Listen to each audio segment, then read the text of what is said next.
బిల్లులు చెల్లించడం లేదని తహసీల్దార్ కార్యాలయానికి కాంట్రాక్టర్ తాళం వేసిన ఘటన రంగారెడ్డి జిల్లా ఇబ్రహీంపట్నంలో చోటు చేసుకుంది. గత ప్రభుత్వ హయాంలో నిర్మించిన భవనానికి డబ్బులు ఇవ్వకపోవడంతో కాంట్రాక్టర్ దానయ్య విసుగు చెంది తాళం వేసినట్లు తెలిపారు.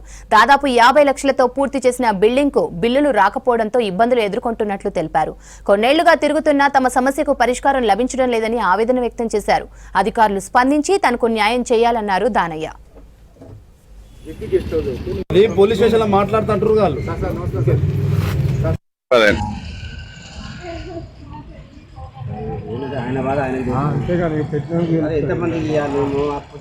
మండల్ జడ్పీ గెస్ట్ హౌస్ పూర్తి చేసి మొత్తం పూర్తి అయిపోయింది.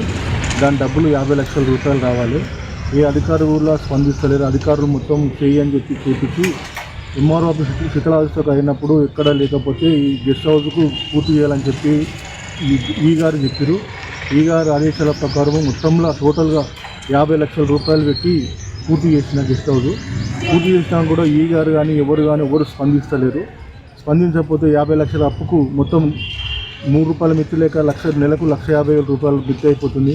లక్షల మిత్తి అయిపోయి కూడా నేను 20 గుంటల భూమి కూడా అమ్మి ఇదే ఆఫీస్లో చేసి అప్పులలో క్లీనే పంచడం జరిగింది.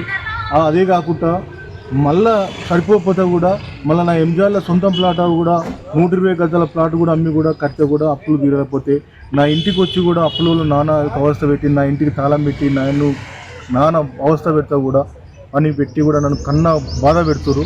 ఆ బాధ ఎగలేక కూడా ఒకనాడు నేను సూసైడ్ చేసుకోవడం జరిగింది. అదే మా ఇంట్లో సూసైడ్ చేసుకోవడం జరిగితే మా పిల్లలు నన్ను తాళం విరగొట్టి తలుపులు వలగొట్టి నన్ను మా పక్కకున్న హాస్పిటల్కు తీసుకుపోయి నా 5 రోజులు హాస్పిటల్ ఉండి నేను డిశ్చార్జ్ అయ్యి వచ్చిన. ఏ బాధ ఎగలేక కూడా ఈ బాధలు నేను ఎగలేకపోతున్నా. నా ఉన్న భూమి పోయింది, ఉన్న ప్లాట్ పోయింది, నేను పిల్లలకు దూరం అయిపోయినా, నా భార్యకు కూడా దూరం అయిపోయినా, నీ ఇంటికి కూడా అయిపోయినా. ఒక రోజుకు 800 రూపాయల కష్టం చేసుకొని కంపిటీషన్ బండి నడుపుకుంటూ నేను బతుకున్నా. తీసలరా నా స్థితి ఇంత కాడికి వచ్చింది. దయచేసి నాకు వచ్చే అమౌంట్ నాకు ఇప్పగలరని నేను కోరుతున్నాను.